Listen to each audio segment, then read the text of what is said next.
Nolan Stoltz here, the composer of the Route 66 Suite, and I'm out on Old Route 66, traveling east to the ghost town of Siberia, California, which is about 13 miles east of Ludlow.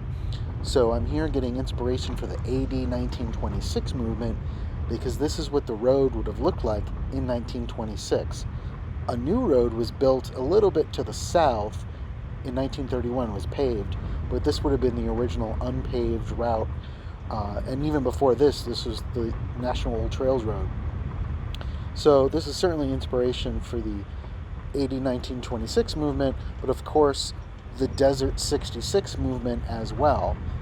And because I'm going to a ghost town, this will also be inspiration for the 66 Ghost Towns movement.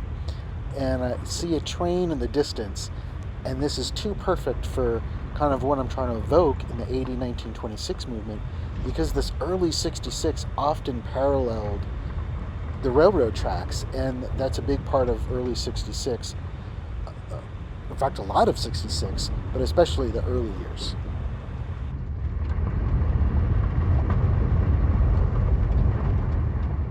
One thing I noticed about driving through the desert on Route 66, and how many trains go by, it's amazing. So I think it's going to be an important part of the Desert 66 movement, as well as the AD 1926 movement.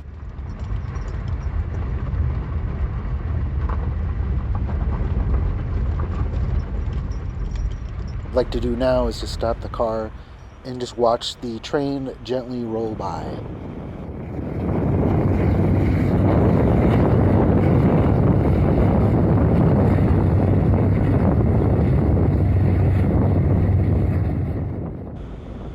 So we're looking north, and we're going to pan to the west so you can see Old 66, this dirt road as it heads west.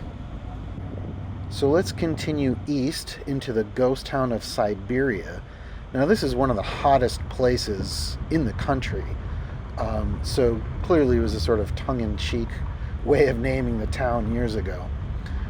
But yeah, even today it's 90 degrees and it's March 1st. Siberia dates back to 1883, and for a time there was a telegraph office here. So this being the National Old Trails Road and the original Route 66 for 5 years, this would have been the original town site of Siberia, this location here, until the new road was built to the south a bit. So there's some building ruins at this part of town. Not sure what these buildings are, but according to a 1929 source cited in a 2005 book, there were section crews that lived here at Siberia, and this is where trains could get water. So this is not only inspiration for the Desert 66 and AD 1926 movements, but also the 66 Ghost Towns movement. So we're heading east out of Siberia. I hope you enjoyed this quick little tour through the ghost town of Siberia, California. And if you'd like to see more videos like this, be sure to subscribe at my Patreon at patreon.com/Route66Suite. Thanks for watching.